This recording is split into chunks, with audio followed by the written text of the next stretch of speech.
জন্মদিনটা আসলে সবার কাছে একটু বেশি স্পেশাল হয়ে থাকে।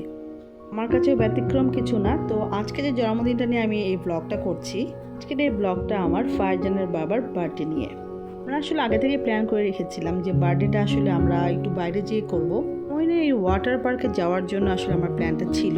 ওইনের ভেতরে আমরা গাড়ি পার্কিং করে আমরা একটু আউটসাইডে যাচ্ছি, কারণ আসলে সুইমিং পুলটা একটু আউটসাইডের দিকেই। এখানে যে জিনিসটা আমি আসলে যেয়ে দেখলাম, তো ওনারা একটা আসলে আমাকে হ্যান্ড ব্যান্ড লাগিয়ে দিচ্ছে।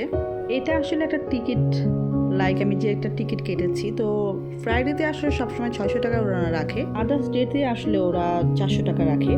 অসম্ভব সুন্দর এই সিনটা এবং এই দৃশ্যটা। এখানে ডিজে আছে, এখানে অনেক টাইপের সুইমিং পুল আছে, বাচ্চাদের জন্য, বড়দের জন্য। আমার খুবই ভালো লেগেছে। আমার ফারজান তো মহা খুশি, আলহামদুলিল্লাহ। ও আসলে পানি দেখতে খুব পছন্দ করে এবং পানির মধ্যে খেলা করতে আরও বেশি ওর পছন্দ। এখানে লকার আছে, লকারে আসলে মানি ব্যাগ, মোবাইল সব রাখা যাবে, কিন্তু এটা আসলে 200 টাকা ভাড়া দিতে হবে।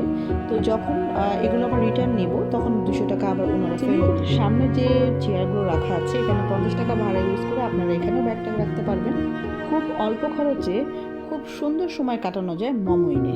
আজকে প্রচণ্ড রোদ ছিল, তো দ্যাটস ওয়াই আসলে রোদের কারণে আমরা খুব বেশিক্ষণ থাকতে পারি না সুইমিং পুলে। ভাইজান এত এক্সাইটেড ছিল যে ও বারবার পানিতে নেমে যাচ্ছিল এবং ওকে ধরে ধরে নিয়ে আসতে হচ্ছিল আমাদেরকে। এই জন্য আসলে ফারজানকে ওর বাবা পুরোটা অল্প অল্প করে নিয়ে ঘুরে বেড়াচ্ছিল এবং মাঝে মাঝে আমি ড্রেসটা চেঞ্জ করে দিচ্ছিলাম বা মাথাটা মুছে দিচ্ছিলাম, কারণ ছোট বাচ্চাদেরকে নিয়ে আসলে যাবেন, ওপরে প্রচণ্ড রোদ আর নিচে পানি। তো একটু ভয় থাকা সত্ত্বেও আমি বারবার ওর কেয়ারটা নিচ্ছিলাম। ওর মাথাটাকে আমি কখনো ভিজাইতে দিইনি। তো আপনার যারা সবাই যাবেন ওখানে বাচ্চাদেরকে নিয়ে একটু সতর্ক থাকবেন। আসলে ফারজান ওই নাগরদোলা, যেটা ওপরে বড় দেখতে পাচ্ছেন, ওইখানে ওঠার জন্য খুবই আসলে এক্সাইটেড ছিল। তো আমি ওখানে উঠেছিলাম। তো ওখানে উঠলে যেটা হচ্ছে আর কি, বগুড়া শহরটা দেখা যাচ্ছে, পুরো মমইনটা দেখা যাচ্ছে। এটা আরও একটা সুন্দর একটা ভিউ।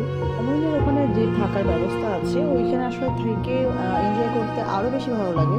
কিন্তু যেহেতু আমার বাসায় বগুড়ায়, তো আমি বগুড়া থেকে আসলে ওখানে সকালে গিয়েছিলাম, রাতে চলে আসছি। প্রচণ্ড এনজয় করার পরে আসলে আমাদের খুব ক্ষুধা লেগে যায়। তো আমরা চলে গেলাম কাচ্চি ভাই। বগুড়া কাচ্চি ভাই আসলে এসেছে, কিন্তু আমার কখনো যাওয়া হয়েছিল না।